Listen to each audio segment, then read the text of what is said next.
Доктор Сом Мyon нь эдүгээ 86 настай бөгөөд өөрийн бүхэл амьдралаа дэлхийн нийтийн их тайван Батбах гэр бүлийн төлөө зориулж дэлхийд дахины их тайвны хаан гэсэн эрхэм цолыг хүртсэн ганц хүн юм байна. Тэрээр буян ухааны сонгосны буудлаар өглөөний 11 цагт буусан бөгөөд манай гадаад мэдээний тоомч тас зэвийг тос сурулж ирсэн юм а.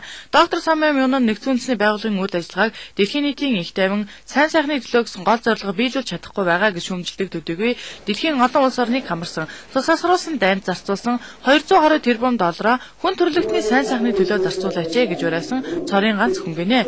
Түүний анх санаачлан удирдах байгаа дэлхийд дахинд их тайвныг тогтоох ариун үйлсийн анхны гараа нь Монгол улсын нийслэл Улаанбаатар хотын хоймоор дах төрийн ордны их танхимаас эхэлж байгаа нь бэлэг тэмдэглэлтэй үйл явдал. Учир нь дэлхийд дээрх олон 10 шашин бүр бүгд л хүн төрөлхтний сайн сайхны төлөө гэсэн чиглэлтэй байдаг юм бол яагаад энэ бүх шашнууд өөр хоорондоо нэгдэж болдоггүй юм бэ гэсэн уриандор дэлхийн их тайвны төлөө шашин хоорондын олон улсын холбоог Монгол байгуулад 2 жилийн дараагаар үүнийхээ үргэлжлэл болох ертөнц дахины энхийн холбоогоо инхүү өөрийн биеэрээ ирж байгуулж байгаа юм байна.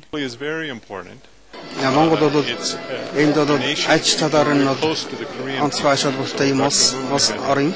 Энэ бол үндэс ухсаагаан бодсон ч гэсэн мөний бол хавийн юутай гэж үздэг гэж нэг тийм үндэс зоог болж байгаа юм да. Үүнээс нь бол Монгол бол их хөгжиж цэцгэлж байгаа арчилсан ийм улс орн. Энэ бол Орос хятад гэж хоёр том бүрний донд эдийн засгийн хувьд тэр арчилсан энэ хувьд бол ингэж хөгжиж байгаа юм улс үндэстэн. Мөн нөгөө талаар бол нэгдсэн үндэсний байгууллагын талаар мөн бол их өөртөө ажиллаж байгаа. Энд бол энэ Монголтой хамтарч ажиллах бас их чухал ийм улс орн гэж үзэж байна. Ноён Сом Мyon нь төрийн ордонд тавьсан илтгэлдээ их хамгаалалтын дэлхийн байгууллагын төлөө өнөөгийн нэгдсэн үндэсний байгууллагыг шинчилж үүнээс улбаалсан шинэ байгууллага болох ертөнц дахины их тайвны холбоогоо инхүү байгуулж байна. Засгийн газар, шашин, соёл боловсрол, иргэний нийгмийн төлөөлөгчдийг энэхүү энхийн үйл хэрэгт оролцох хүчин чармаалтыг нь өдөөж харилцан бие биенээ хүндэтгэн хамгийн гол нь сайн засаглалын төлөө хамтран ажиллая гэж уриалсан. Төрийн түшээд шинэхүү уриалгыг талархан хүлээн авч байгаагаа энэ үеэр илэрхийлсэн юм.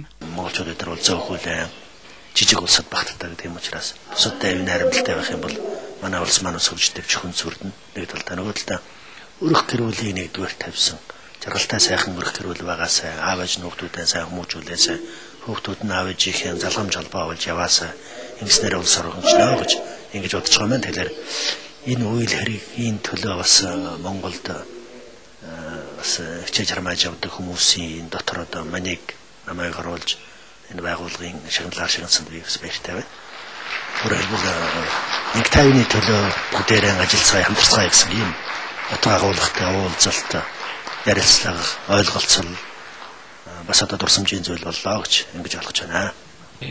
Түүний талархан дэмждэг монголчуудын урилгаар хүрэлцэж ирээд Монголд одоо анх удаа өөрийнхөө үзэл бодлыг тайлбарлаж энэ лекцээ уншиж байгаа. Энэ арга хэмжээнд бол энэ хүн бол олон удаа урт хугацааны олон арга хэмжээг олон улсад тийм ээ Америк, Солонгос, Япон зохион байгуулж ирсэн. Энэ олон арга хэмжээнд бол Монголын одоо төр зэсгэлд ажиллаж өндөр алба бичижсэн хүмүүс улсын хурлын гишүүд бол өргөнөөр оролцож ирсэн. Энэхүү хөтөлбөрийн үеэр ертөнц дахины их тайвны холбооны дарга Чон Хуан Квак доктор Сом Мyon болон энд хүрэлцэн ирсэн хүндэт зочдтой хүндэтгэл үзүүлсэн. Тус холбооны хүндэт шагнал болох манлайл ба сайн засаглал одонгоор улсын хурлын гишүүн идэвхтэн баяр цогт нарыг шагналаа. Төрийн ордны их танхимаас отгон жаргал цэрэн чимднаар мэдээллээ.